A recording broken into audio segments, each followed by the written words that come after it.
તો બનાસકાંઠાના ભાભર પંથકમાં વરસાદે સર્જી તારાજી। ગ્રામીણ વિસ્તારોમાં ઠેર ઠેર પાણી ભરાયા। અસરગ્રસ્ત વિસ્તારોની મંત્રી સ્વરૂપજી ઠાકોરે મુલાકાત લીધી। કપરી પરિસ્થિતિ વચ્ચે મંત્રી આવ્યા લોકોની મદદે। પોતાના મત વિસ્તારના લોકોની વહારે પહોંચ્યા મંત્રી। સ્થાનિક વહીવટીતંત્રને ઝડપી કામગીરી કરવા માટે આપી સૂચના।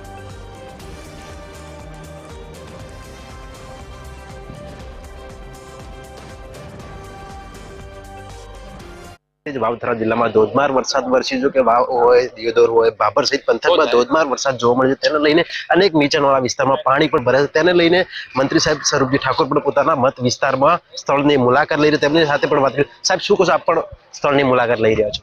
હા, મારી પણ ફરજ છે કે વિસ્તારની અંદર જ્યાં જ્યાં પણ વરસાદના કારણે પાણી ભરાતા હોય, જ્યાં જ્યાં પણ વરસાદ વધુ આવવાથી લોકો હેરાન ન થાય એના માટે મારી ફરજ છે, એ ફરજ હું નિભાવી રહ્યો છું।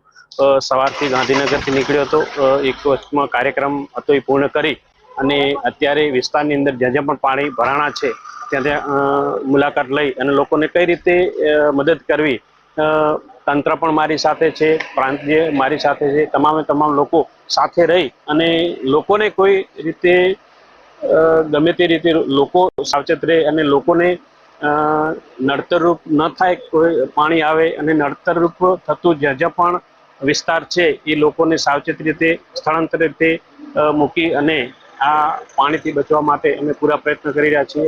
વર્ષોથી આમ તો ખેડૂતોની માંગ હતી કે વરસાદ આવે, મેઘરાજા આવે એટલે અમને ખૂબ આનંદ થયો છે, પણ એકી સાથે 6 ઇંચ વરસાદ આવવાથી એકદમ પાણી ખેતરોની અંદર ભરાણા છે, પણ હજુ વરસાદ આવી શકે એવી સંભાવના છે। તો લોકોને હું આહવાન કરું છું કે જ્યાં જ્યાં પણ લોકોને જે આવી મુસીબત આવતી હોય તો લોકો સ્થળાંતર કરી અને સારી જગ્યાએ જાય એવી હું તમામને અપીલ કરું છું।